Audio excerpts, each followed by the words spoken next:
పోరుమామిళ్ల పట్టణంలో వైష్ణవి స్కూల్ యాజమాన్యం నిర్లక్ష్యం విద్యార్థులను అధిక లోడ్తో వస్తూ స్టేట్ బ్యాంక్ ఎదురుగా కంట్రోల్ తప్పి విష్ణువర్ధన్ రెడ్డి వ్యక్తిని తగిలించడం దౌర్భాగ్యమైన చర్య అని సిపిఐ మండల కార్యదర్శి రవికుమార్, సహాయ కార్యదర్శి కేశవ, ఏఐఎస్ఎఫ్ మండల కార్యదర్శి జేబీ ఉల్లా విలేకరుల సమావేశంలో ఆగ్రహం చెందారు. ఈ సందర్భంగా సిపిఐ, ఏఐఎస్ఎఫ్ నాయకులు మాట్లాడుతూ విద్యార్థుల భద్రత బాధ్యత కాదు, స్కూల్ యాజమాన్యం హక్కు. అలాంటిది కాళ్లు పెట్టినా వీలు కాక మహిళలకు పల్లె వెలుగు బస్సు వలె ఎంతమంది విద్యార్థులను అంటే అంతమంది విద్యార్థులను ఎక్కివ్వటం వైష్ణవి స్కూల్కు పరిపాటిగా మారిందని వారు ఆగ్రహం చెందారు.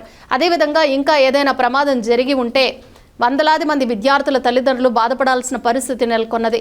ఒక పక్క అధిక ఫీజులు, రకరకాల బుక్కులు, టైలు, బెల్టులు, ఎగ్జామ్ ఫీజుల పేరుతో పిల్లల తల్లిదండ్రుల నుండి అధిక ఫీజులు రాబట్టుకుని మిద్దెలపై మిద్దెలు కట్టుకుని లక్షల రూపాయలు సంపాదించుకున్నప్పుడు అదనపు బస్సులు వేసి ఉంటే ఇలాంటి ప్రమాదం జరగకుండా ఉండేవని వారన్నారు.